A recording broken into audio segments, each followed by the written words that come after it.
Okay आज मैं आपको बताऊंगा कि जब लोगो बना लेते हैं उसके बाद लोगो प्रेजेंट किस तरह से करना चाहिए। तो लोगो की प्रेजेंटेशन में कुछ चीज़ें आती हैं, वो आज हम क्रिएट करेंगे। सही, सो मैं इसको सेव एज कर लेता हूँ। फाइल में जाके मैंने इसको सेव एज कर लिया। सेव एज करने के बाद आपके फोल्डर में मैं इसको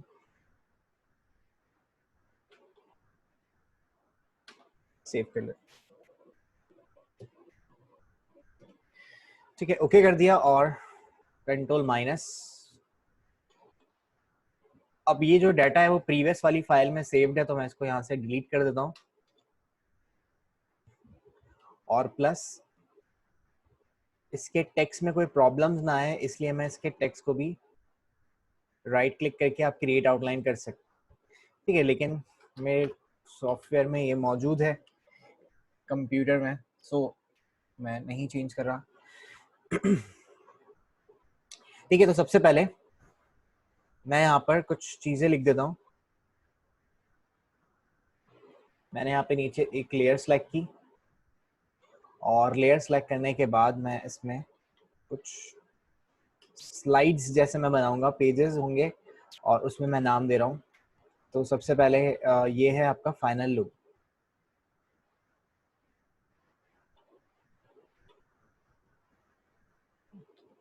सही, डिज़ाइन आपकी मर्जी है, सिर्फ मैं यहाँ पे ये बता दूंगा कि क्या क्या चीज़ें होनी चाहिए आपके लोगो प्रेजेंटेशन में।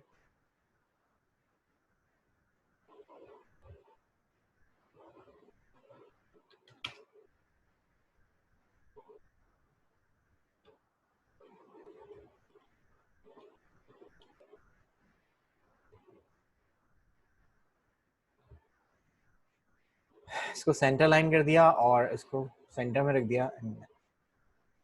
ठीक है, तो सबसे पहले आपको देना है एक फाइनल लोगो। यहाँ आपने बता दिया कि ये फाइनल लोगो वाली फाइल है। ठीक है, नेक्स्ट मैंने इसी को कॉपी किया,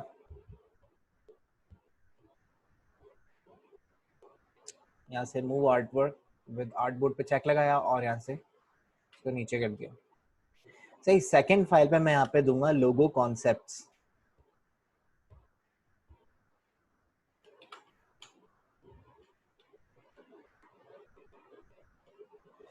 सही, लोगो कॉन्सेप्ट में जो है वो आपके पास ये वाली जो फाइल थी वो भी आप रख सकते हैं, या आपने जो वो इमेजेस बनाई थी ना पेंसिल से, जो स्केचेस बनाए थे, वो भी आप यहाँ पे रख सकते हैं। ठीक है, तो मैंने ये एनर्जिक वाला बनाया है।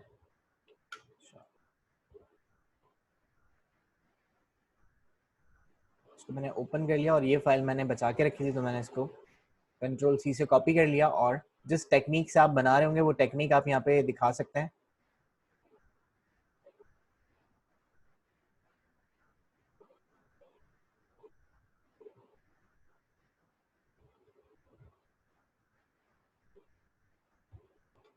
अगर कोई पेंसिल स्केच आपने बनाया था वो आप यहाँ पे रख सकते हैं। मैंने इस टेक्निक से बनाया है, कोई किसी पेंसिल स्केच से नहीं बनाया, तो इसलिए मैं यहाँ पे इसको अनग्रुप कर लिया और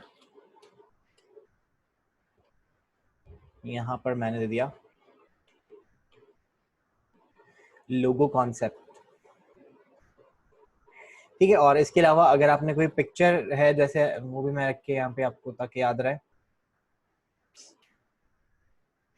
मैं यहाँ से प्लेस कर लेता हूँ। आप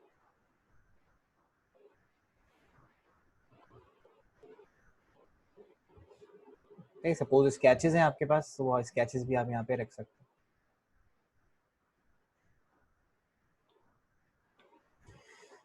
हैं। तो आपके लोगो कॉन्सेप्ट में आ जाएंगी वो चीज़ें।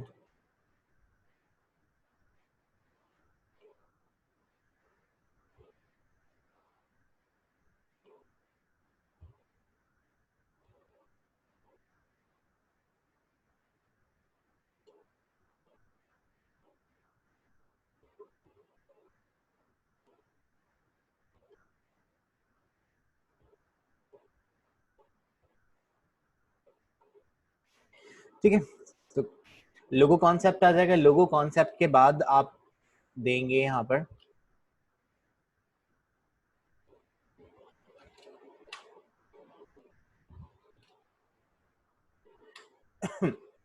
Icon variations.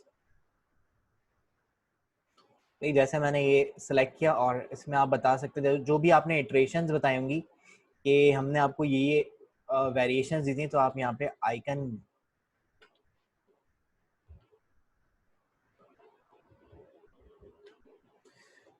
सही आइकन वेरिएशन आप दे सकते हैं। आइकन वेरिएशन में जो भी आपने आइकन्स बनाए होंगे उनकी आप वेरिएशन दे दें कि आपने जो है सपोज एक ये आइकन बनाया था या कोई दूसरा आइकन बनाया था।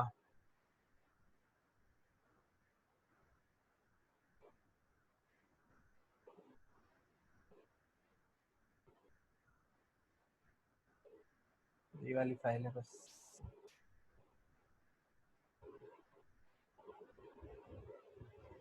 लोगो फाइल, लोगो एनर्जिक। सही, मैं यहाँ पे एग्जाम्पल के लिए याद रखने के लिए आपको यहाँ पर मैंने ई टाइप कर दिया और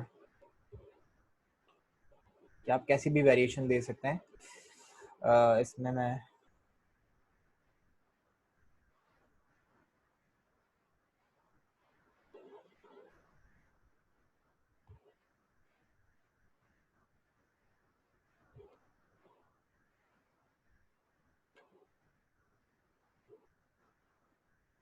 ठीक है, इसको सिलेक्ट करके मैंने यहाँ से ये कलर दे दिया और एक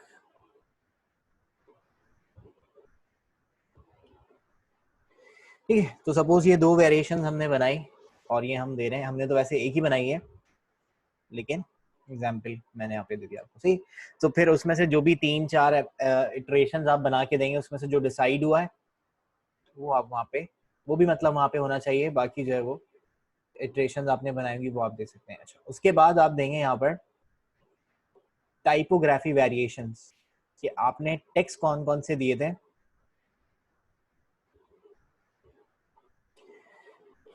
सही, तो सेम लोगो होगा और जितने भी टाइपोग्राफिक वेरिएशंस आप देंगे वो सब उसके साथ अच्छे लगने चाहिए। ऐसा नहीं है कि आपने सिर्फ जो बनाया है वो अच्छा लग रहा हो, बाकी जो 3-4 आप दे रहे हैं वेरिएशंस वो खराब लग रही हो, ऐसा नहीं होना चाहिए। ऐसा समझ ले जैसे आपने 3 वेरिएशन दे दी, तीनों ही परफेक्ट होनी चाहिए। अब वो जो क्लाइंट है वो उन तीनों में से कोई भी एक सिलेक्ट कर लेगा, ये कॉन्सेप्ट है। ठीक है, सो मैं इसको अनग्रुप करता हूँ।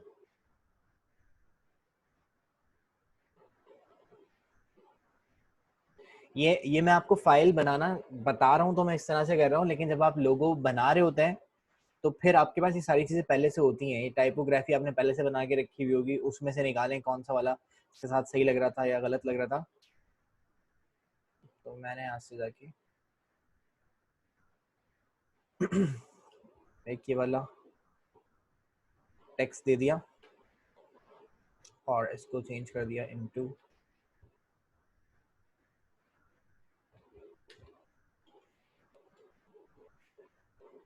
इसमें, और एक मैं इसको देता हूँ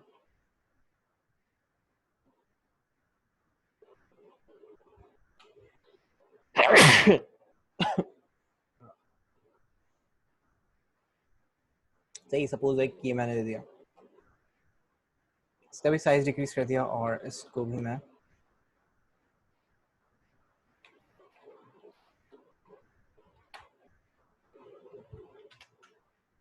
तो ये 3 मैंने टाइपोग्राफिक वेरिएशंस दे दी कि भाई इन 3 में से कोई भी आप एक सिलेक्ट कर लें, ये तीनों आपके लोगों के हिसाब से परफेक्ट है। ठीक है, तो ये कुछ चीजें आपने दे दी। सबसे पहले फाइनल लोगो आ गया, देन लोगो कॉन्सेप्ट आपने दे दिए, देन आइकन वेरिएशंस आपने दे दी और फिर टाइपोग्राफिक वेरिएशन दे दी। अब जब ये सब चीजें आप दे देंगे तो आपका मतलब बना ये वाला फाइनल लोगो। अब आगे जो भी काम करेंगे वो हम उस फाइनल लोगो पे कर रहे होंगे। तो मैं यहाँ से आर्टबोर्ड टूल्स से सिलेक्ट करता हूँ और मैंने इसकी कॉपी ले ली। ठीक है, नेक्स्ट आपको बनानी है कलर वेरिएशंस, लोगो कलर वेरिएशंस। सही, लोगो कलर वेरिएशंस कैसे बनाएंगे? देखें, जो भी ब्रांड रिसोर्सेज होती है ना, जो भी बड़ी बड़ी ब्रांड्स होती हैं वो अच्छे डिजाइनर्स, बड़े डिजाइनर से काम करवाती हैं। तो वो जो डिजाइनर्स होते हैं और ये ज़रूरत भी होती है कंपनी की कि अगर मैं किसी ऐसी कंपनी के लिए, या मेरी कोई ऐसी कंपनी है जो एक डायनामिक कंपनी है, यानी मेरे लोगों को बहुत सारे लोग अपने प्रोजेक्ट्स में यूज कर रहे होंगे, तो मैं उसकी ब्रांड गाइडलाइंस डिफाइन करूंगा। मैं उसकी जो भी प्रोपोर्शंस होंगी, जो भी कलर वेरिएशन होंगी, वो हम डिफाइन करते हैं। जैसे मैं आपको एग्जांपल दिखाऊं, अगर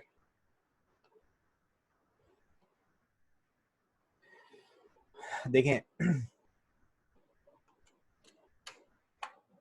तो यूट्यूब एक ब्रांड है, उनकी ब्रांड रिसोर्सेज कुछ इस तरह से। अब जब जिसने भी इनको लोगो बना के दिया है, जिससे भी लोगो बनवाया है, तो इसको पूरी ब्रांड की गाइडलाइंस आपको दी है कि जब भी व्हाइट पे लोगो यूज होगा तो ऐसा होगा, ब्लैक पे लोगो होगा तो ऐसा होगा। ये कलर वेरिएशन है जो हम बनाने जा रहे हैं। ठीक है, सो व्हाइट पे यूज करेंगे, जब भी कोई भी यूज करे वो ऐसा यूज करे, ब्लैक पे कोई भी यूज करे वो ऐसा यूज करे, और मोनोक्रोमेटिक वेरिएशन में जिसमें कलर्स ना हो उसमें लोगो ऐसा होगा। यानी जो यूट्यूब जिससे लिखा होगा उसी से ये जो रेड वाला ये जो प्ले बटन होता है ये वैसे ही होगा, उसी कलर का।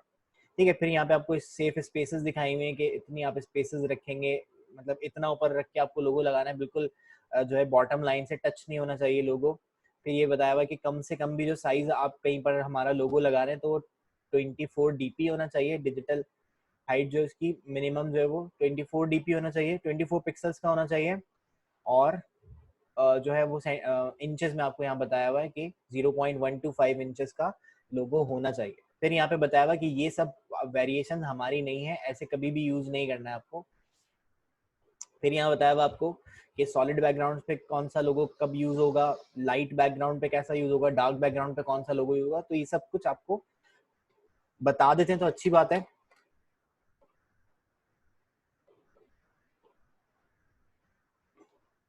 वरना आप कलर वेरिएशन भी बना के दे सकते हैं।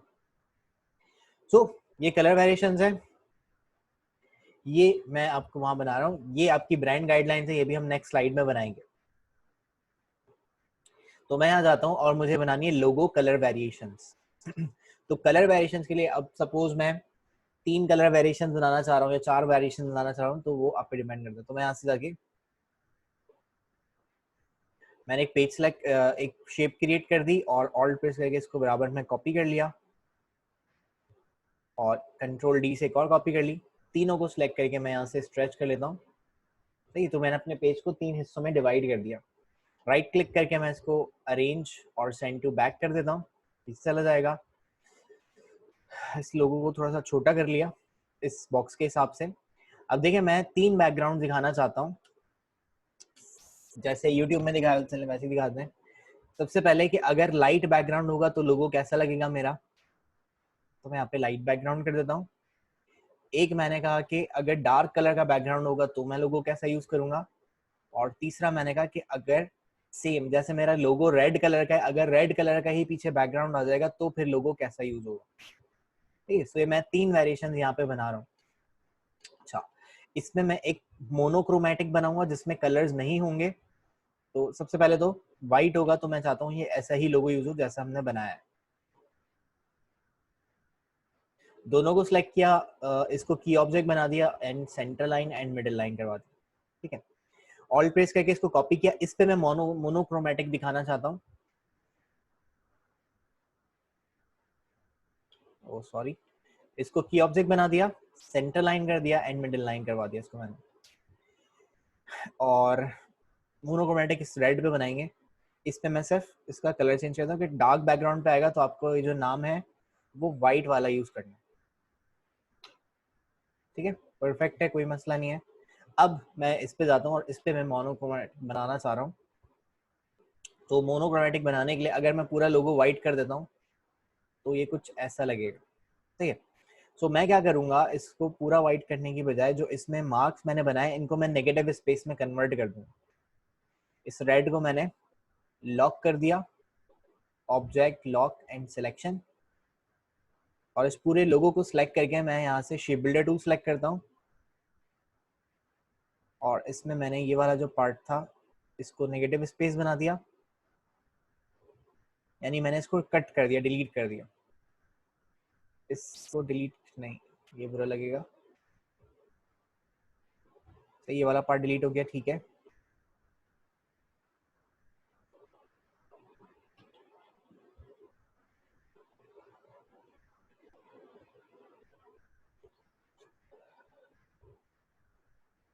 तो यहाँ से मैं ये करूँगा, इसको मैंने सेलेक्ट किया इस वाले पार्ट को, और यहाँ से जाके मैं इसका ऑफसेट ले लेता हूँ, ऑब्जेक्ट पाथ। अब ये हर लोगों के लिए अलग अलग होगा, मुझे जो चाहिए वो मैं यहाँ से ऑफसेट से कर सकता हूँ, -0.25 मिलीमीटर।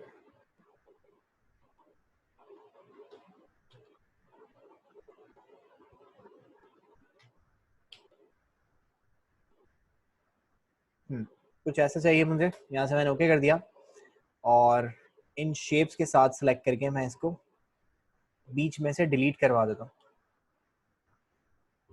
ये वाला जो पार्ट मैंने लिया मैंने डिलीट कर दिया, तो उसमें एक रिज बन जाएगी कि यहाँ पर एक कट है आपके लोगो में। बाहर जाता हूँ, इसको भी सिलेक्ट किया मैंने, जो ये वाला पार्ट है।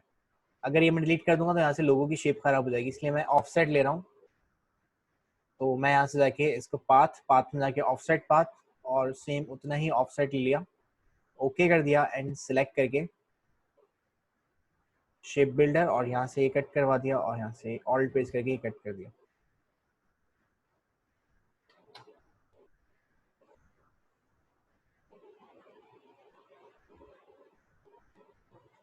ठीक है, इसी तरह से यहाँ पे एक स्क्वायर बॉक्स है, इसको मैं जो है वो मैनुअली कुछ ऐसे डिलीट कर दूँ। इन सबको मैंने सेलेक्ट किया और शेप बिल्डर को चूज करके ये मैंने डिलीट कर दिया, ये इसके साथ ऐड करवा दिया, एंड देन ठीक है। और जितने भी पार्ट्स हैं सबको मैं ऐड करवा दूंगा, सबको सिलेक्ट किया और शेप बिल्डर से आके एडिशन करवा दी, तो जितने भी एक्स्ट्रा पार्ट्स है वो सब खत्म हो जाएंगे। ठीक है, सो ये बन गया आपका मोनोक्रोमेटिक लोगो, एक कलर वाला लोगो। कहीं पर आपको अगर सिंगल कलर में लोगो को यूज करना है तो वो आप यहाँ से कर सकते हैं। ठीक है, अगर आप यहाँ नाम लिखना चाहते हैं तो बिल्कुल लिख सकते हैं। यहाँ पे मैं इसको इसी को कॉपी किया, डबल क्लिक करके इसको नाम मैंने दिया ओरिजिनल, या ऐसे कर सकते हैं लाइट बैकड्रॉप पे, ये ऐसा आएगा। थिन है, इसको मैं थोड़ा सा लाइट पे ले जाता हूँ। और छोटी सी ये चीजें लिखनी है आपको, और इसको भी सेक्शन के सेंटर में कर दिया मैंने। इस तरह इसको कॉपी किया, तो यहाँ कॉपी कर दिया, दोनों को सिलेक्ट किया, दोनों को सिलेक्ट किया, इसको की ऑब्जेक्ट बनाया और सेंटर लाइन कर दी। इसको मैं यहाँ से वाइट कलर कर देता हूँ। अच्छा, ओपेसिटी कम है इसकी, तो थोड़ी सी ओपेसिटी बढ़ा लेना है। इसको भी 50 कर दिया, और इसका कलर लाइट है, इसको डार्क था उसका कलर, लाइट कर लिया। दोनों को सिलेक्ट किया, की ऑब्जेक्ट बनाया एंड सेंटर लाइन। ठीक है, और डबल क्लिक करके इसका नाम मैंने चेंज कर लिया डार्क बैकड्रॉप, और इसको मैंने नाम दे दिया मोनोक्रोमैटिक।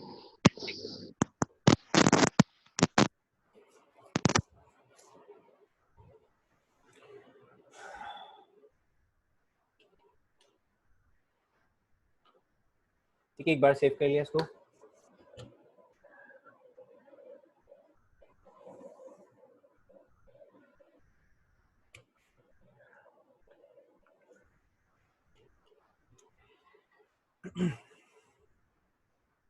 ओके, सो ये सब चीजें हो गई। देन आप क्या करेंगे, एक और कॉपी लेना है। अब आपको बनानी है लोगो गाइडलाइंस।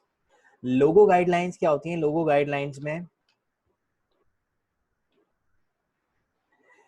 गाइडलाइंस में हम ये बताते हैं कि आपने जो लोगो में कलर्स यूज किए हुए हैं उनकी वैल्यूज क्या क्या है, ताकि आपके बाद कोई डिजाइनर अगर उसी लोगो पे काम करे तो उसको कलर्स बहुत ज्यादा ढूंढने नहीं पड़े, वो एक्यूरेट कलर्स उसको मिल जाए।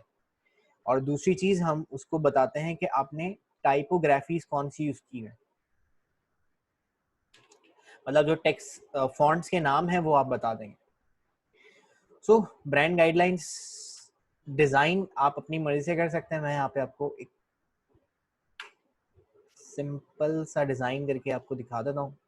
ठीक है, मैंने इस लोगो को उठा के साइड में रखा। ये मैं क्या बना रहा हूँ, यहाँ पे डबल क्लिक करके मैंने इसको बता दिया लोगो गाइडलाइंस। ठीक है, जैसे अभी मैंने आपको एग्जांपल दी यूट्यूब की, तो देखिए यूट्यूब ने भी कलर्स बताए हुए कि कोई अगर आपको हमारा रेड कलर यूज करना है तो उसकी हेक्स वैल्यू ये है, आरजीबी वैल्यू ये है, सीएमवाई के वैल्यू ये है, और आप यहाँ से कॉपी हेक्स वैल्यू पे क्लिक करेंगे तो ये जो हेक्स वैल्यू थी कॉपी होगी। ठीक है, अब क्योंकि वेबसाइट पे उन्होंने लगाए हुए तो उन्होंने ऐसे इंटरफेस बनाया हुआ है वेबसाइट का। हम जब किसी को दे रहे हैं तो हम पीडीएफ फाइल फॉर्मेट में दे रहे होंगे, ठीक, क्योंकि हम डिजाइनर हैं तो हमें इसी फॉर्मेट में देना है। फिर वो अपनी वेबसाइट पे डलवाना चाहते हैं तो जो उनका वेब डिजाइनर है वो उनको करके दे देगा। ठीक है, तो अब आपकी मर्जी है इसका डिजाइन आप कैसा करना चाह रहे हैं। सही, और मैंने पेंटोन कलर्स यूज किए हैं। मैंने लास्ट क्लास में आपको बताया था पेंटोन कलर्स क्या होते हैं, कैसे हम निकालते हैं। तो मेरे पास यहाँ पे समझ लें 1 2 3 कलर्स हैं। तो या शायद ये वाला अलग कलर है, हाँ 1 2 3, ये वाला जो लाइट वाला ये कलर है, ये मैंने इसी ब्लू कलर से बनाया था। और ये अलग कलर है, ये अलग कलर है, और ये कलर है। तो 4 कलर्स हैं इस ग्रे की वैल्यू में मैं बताऊंगा उनको। तो हमें 4 बॉक्सेस चाहिए जिसमें हमें ये कलर फिल करके उसकी वैल्यू लिखनी है। तो मैं यहाँ पे एक बॉक्स बना देता हूँ और हम यहाँ पे देख लेंगे कि अगर 4 बॉक्सेस आ जाते हैं, कंट्रोल डी और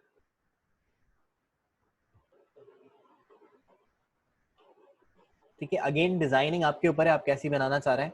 मैंने ऑल्ट प्रेस करके इसकी कॉपी कर ली और इनके साइजेस मैंने डिक्रीज कर दिए।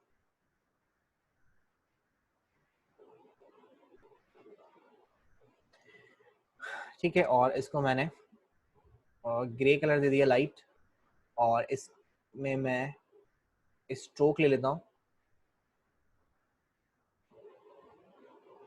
इस कलर की, और अंदर की तरफ मुझे स्ट्रोक चाहिए तो मैंने इनसाइड कर दिया स्ट्रोक, थोड़ा सा साइज इंक्रीज कर दिया। ठीक है, अच्छा मुझे ना इस वाले कलर की स्ट्रोक चाहिए, मैं और थोड़ा सा लाइट वाला कर दूँ। ठीक है सेम हो गया। अच्छा एक एक मसला हो गया सही। तो देखें इसमें मैं स्ट्रोक दे देता हूँ सेम इसी कलर की। तो मैंने यहाँ से कलर उठाया और इसमें भी डाल दिया। ठीक है, और स्ट्रोक मैंने इनसाइड ही रखी क्योंकि अभी मैं इसमें कलर्स फिल करूंगा तो ये वाला कलर तो चला जाएगा, इसलिए मैं ऐसे कर रहा हूँ।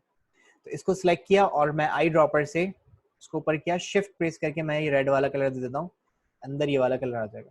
ठीक है, सर इसको सिलेक्ट किया, शिफ्ट प्रेस करके मैंने ये वाला कलर दे दिया, सेकंड कलर हो गया।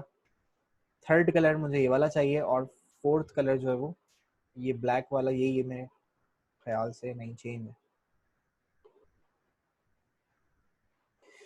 ठीक है, अभी आउटलाइन मुझे सही नहीं लग रही तो मैं यहाँ से खत्म कर देता हूँ इन आउटलाइंस को। ऐसे कलर परफेक्ट वाइट कर दी मैंने,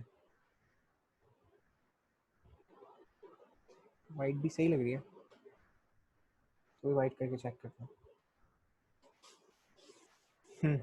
सही है। ठीक है, अच्छा आप चाहे तो मैं इनको ग्रुप कर लेता हूँ, कंट्रोल जी, कंट्रोल जी, कंट्रोल जी, सिलेक्ट करें कंट्रोल जी, और इसको भी सिलेक्ट करें कंट्रोल जी। और इन सबको सिलेक्ट किया, इनके दरमियान में मुझे गैप को कम करना है। तो गैप कम कैसे करते हैं, आप विंडो में जाके अलाइन पैनल में जाएंगे और अलाइन पैनल में यहाँ पर किसी भी एक को की ऑब्जेक्ट बना दें। यहाँ पर ये एक्टिव हो जाएगा। मैं चाहता हूँ 1 mm का स्पेस होना चाहिए बराबर बराबर में, तो यहाँ पर जाके क्लिक कर देंगे। तो 1 mm ज़्यादा कम हो गया, 4 mm कर देता हूँ, और ऐसे बराबर बराबर में क्लिक किया, इतना स्पेस मुझे चाहिए। देन मैं लाइन को यहाँ से बंद कर देता हूँ। ठीक है, अब हमने जो कलर सेलेक्ट किए वो पेंटोन कलर्स हैं, उनकी कोई हेक्स वैल्यू होगी, वो सब वैल्यूज आपको यहाँ लिखनी है। तो सबसे पहले मैं यहाँ पर लिखना चाहता हूँ हेक्स वैल्यू। अब क्योंकि मैंने ग्रुप किया हुआ है तो इनके ग्रुप को मैं खोल देता हूँ, राइट क्लिक करके अनग्रुप कर दिया सबको, और इस पे डबल क्लिक किया। ये दिखा रहा है इसकी हेक्स वैल्यू कि इस कलर की जो हेक्साडेसिमल वैल्यू है वो क्या है। इसको सिंपल आपने कॉपी करना है और टाइप टूल सेलेक्ट करके, अगर यहाँ अंदर आपको देना तो ऐसे मैंने बॉक्स बना दिया और कंट्रोल वी से पेस्ट करवा दिया। हेक्स वैल्यू हमेशा हेक्स इसके हैश के साथ देंगे, और इसका फॉन्ट साइज अगर आपको लगता है ज़्यादा होना चाहिए तो मैंने बढ़ा दिया इसका। ठीक है, इतना काफ़ी है। इसका फॉन्ट जो है वो मैं थोड़ा सा बोल्ड कर रहा हूँ, बोल्ड कर दिया। ठीक है, और कलर मुझे चाहिए वाइट, तो मैं यहाँ से वाइट कलर दे देता हूँ। ये आपके पास आ गई इसकी हेक्स वैल्यू। ऐसे ही जो है वो हम सब में कॉपी कर देंगे।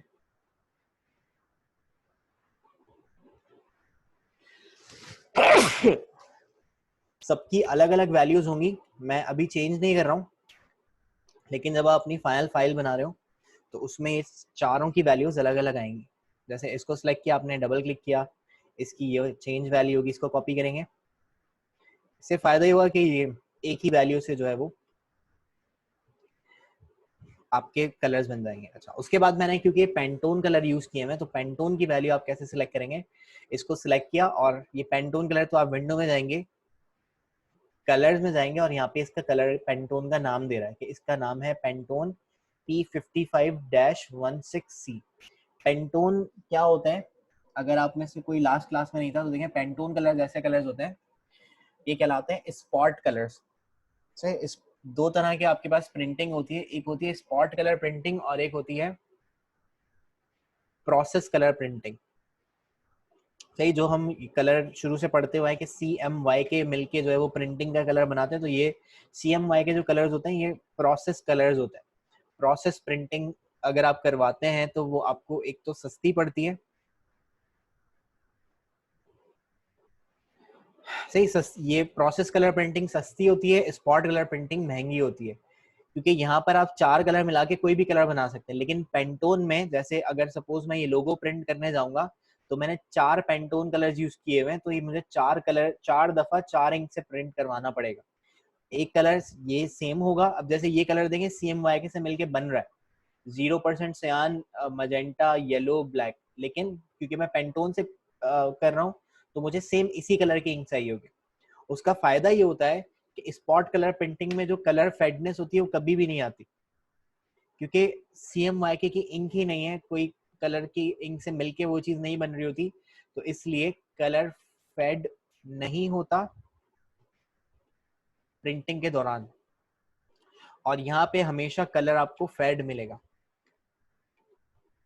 क्योंकि जो है वो सियान मजेंटा से जो है प्रिंट हो रहा है, कभी इंक कम हो जाती है, या कभी जो है वो कोई इंक, जो दो इंक्स मिल रही हैं वो थोड़ी ज्यादा मिल गई, या कोई इंक में खराबी थी, तो वो जब मिलती हैं तो वो आपके प्रिंट को खराब कर देती। तो सपोज अगर आप 1000 प्रिंट करवा रहे हैं तो उसमें से शुरू के 100-200 तो ठीक आते हैं, लेकिन फिर उसके बाद थोड़ा कलर फेड होने लग जाता है, कलर चेंज होने लग जाता है आपके डिजाइन का, अगर वो प्रोसेस कलर प्रिंटिंग है।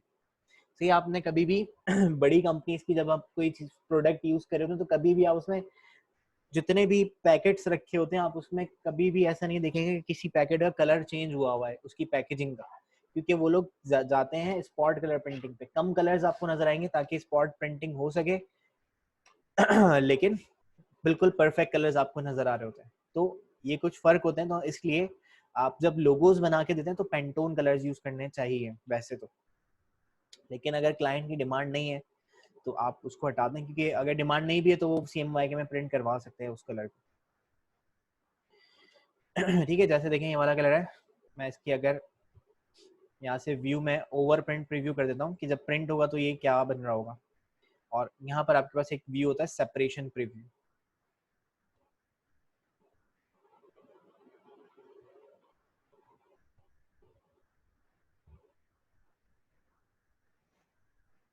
ठीक है, तो देखें मैं यहाँ पे ब्लैक में सारे कलर्स आ रहे हैं,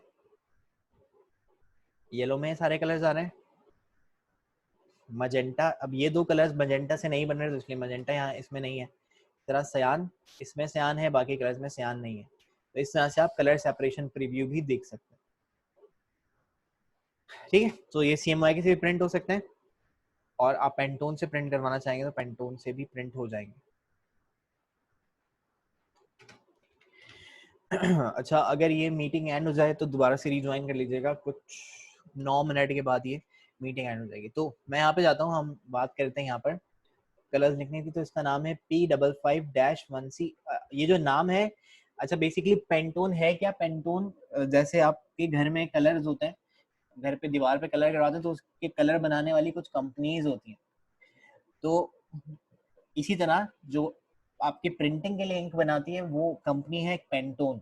पेंटोन एक कंपनी का नाम है जो ये इंक बनाती है। तो पेंटोन, इसके अलावा भी और बहुत सारी कंपनीज होती हैं, लेकिन पेंटोन एक पुरानी कंपनी है और उसके पास कलर वेरिएशन बहुत सारी होती है।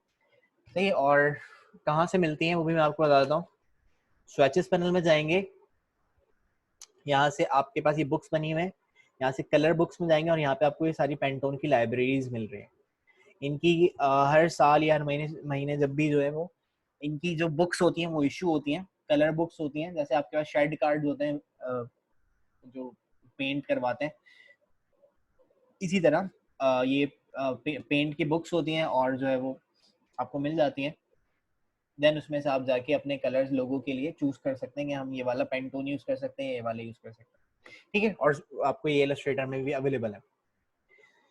सो इस कलर की ये जो नाम दे रहा है, इस नाम की आपको इंक मिलेगी, उस इंक से ये प्रिंट होगा। तो ये नाम जो है वो उसके कलर का नाम है, ठीक है। तो मैं इसको यहाँ पे, इसी को मैं यहाँ पे कॉपी कर लेता हूँ नीचे, और इसको मैं थोड़ा सा बढ़ा देता हूँ, 2 लाइंस में करके मैं लिखूंगा इसको, इसलिए इसको इसके साथ सेलेक्ट किया, इसको की ऑब्जेक्ट बनाया और इसको मिडिल लाइन करवा दिया।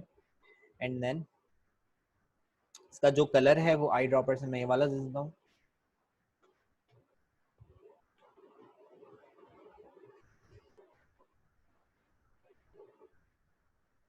सही है। इसका नाम क्या था? 55-16C। मैंने पहले यहाँ पे लिखा कि ये पेंटोन कलर है, कैपिटल में लिखेंगे पेंटोन को, शिफ्ट एंटर, लाइन चेंज की और मैंने यहाँ पे लिख दिया P55-16 स्पेस C। सही, C का मतलब है कोटेड कलर, और इसका फॉन्ट साइज कम कर दिया, वो यहाँ नजर नहीं आ रहा। लाइन स्पेसिंग कम कर दी, थोड़ा सा फॉन्ट साइज बढ़ा दिया, थोड़ा सा नीचे कर दिया, ठीक है। तो ये आ गया। एंड देन इसको कॉपी कर दिया मैंने बराबर में, Ctrl+D और फिर जो भी जिसके कलर्स हों, अगर कोई कलर पेंटोन में नहीं आता तो वहां से वो स्किप कर दें, हटा दें,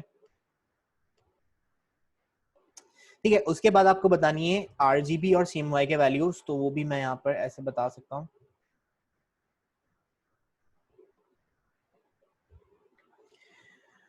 ठीक है, CMY के आपको बताना है तो आप यहाँ से जाके, सपोज मैं यहाँ पे बताता हूँ CMY के,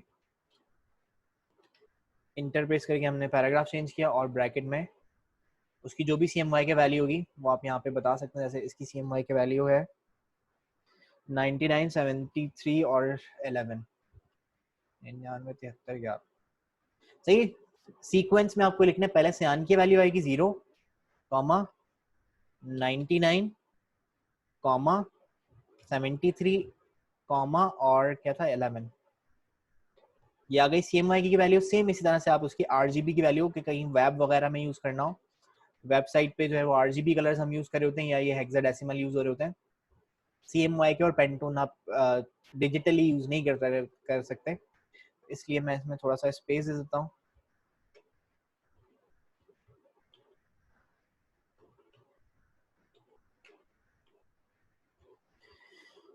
ठीक है, और मैं यहाँ पे लिख देता हूँ RGB, और इसकी RGB की वैल्यू जो भी बन रही होगी 213, 26, 60, ठीक है। ये भी इसी सीक्वेंस में लिखेंगे, पहले रेड की वैल्यू,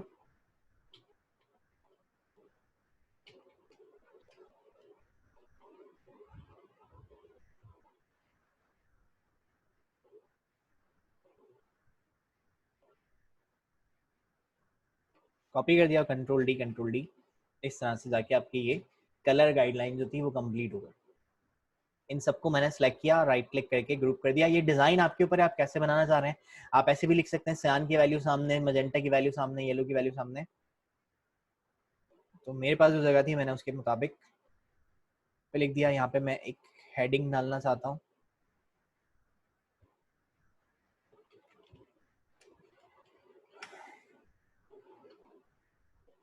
ठीक है, कि लोगों की कलर गाइडलाइंस हैं, और इसको मैं दे देता हूँ 50% ओपेसिटी या 70% ओपेसिटी, ठीक है। अच्छा, एक और काम मुझे करना है कि मुझे यहाँ पे बनानी है टाइपोग्राफी गाइडलाइन बनानी है। अब मैंने इस लोगो में, अगर आपने ये लोगो, सपोज मैं इसमें आइकन ये वाला चूज करता, ये वाला, तो इस ई में जो मैंने फॉन्ट यूज किया वो भी मुझे बताना पड़ता, लेकिन ये मैंने कोई ई से यूज नहीं किया हुआ, मैंने इसको जो है वो ग्रिड बेस्ड मेथड से बनाया था, सर्किल से, तो इसका कोई फॉन्ट नहीं है ई का, तो इसकी देने की जरूरत नहीं है। दो फॉन्ट आपने लोगो में यूज किए में, ये लोगो का और एक स्लोगन का, तो ये दोनों फॉन्ट के नाम आप यहाँ पे बता दें। अब वो आपकी मर्जी है, बहुत सारे लोग ऐसे बताते हैं, जैसे आप फॉन्ट डाउनलोड करने जाते हैं तो उस वक्त आपको ABCD पूरी लिखी हुई मिलती है और फॉन्ट का नाम होता है, ऐसे बता दें कि आप जो भी फॉन्ट है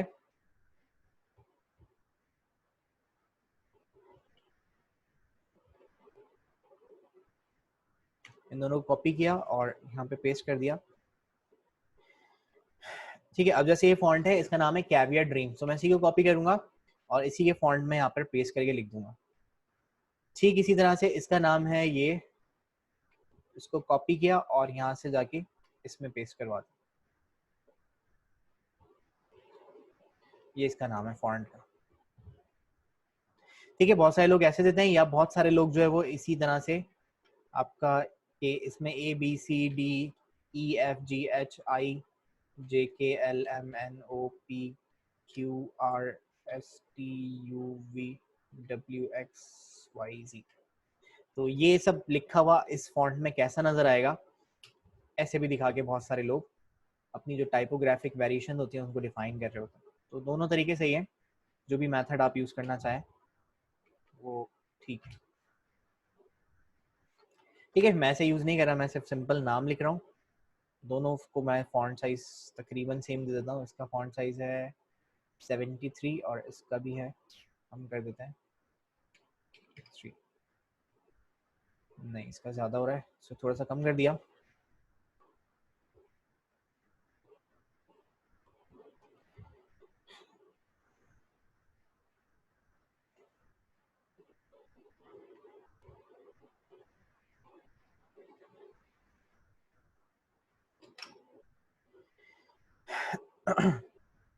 ठीक है, सो ये चीज़ें हो गई, इसको सेव कर लिया।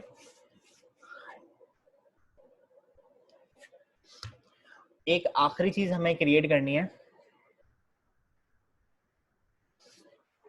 बल्कि दो चीजें और होनी चाहिए, लेकिन एक जो है वो अभी आपको बनानी नहीं आएगी, वो फोटोशॉप पे बनेगी। लोगो का मोकअप एक हम जो बनाएंगे यहाँ पर, वो हम बनाएंगे ब्रांडिंग सिस्टम।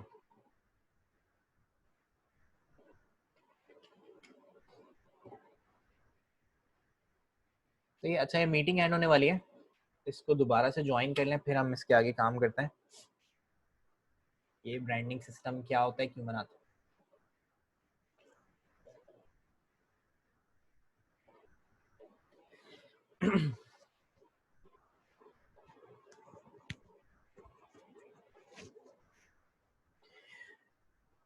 देखिए, ब्रांडिंग सिस्टम ये होता है कि मैंने एक लोगो बना लिया, सही है, अब उस लोगो को मुझे बहुत सारी जगहों पे यूज करना है, तो बहुत सारी जगहों पे यूज करने के लिए हमेशा मुझे ऐसी स्पेस नहीं मिलेगी, जैसे अभी मैंने लोगो बनाया हुआ, हमेशा हो सकता है इतना स्पेस मुझे ना मिले इस लोगो को लगाने के लिए, कभी मुझे स्पेस मिल रहा होगा इतना ऐसे, कभी मुझे मिल रहा होगा स्पेस स्क्वायर, जैसे मुझे फेसबुक के जो पेज होगा ब्रांड का, उसके पेज पे मुझे लगाना है, तो वहां पर जो है स्क्वायर शेप की जो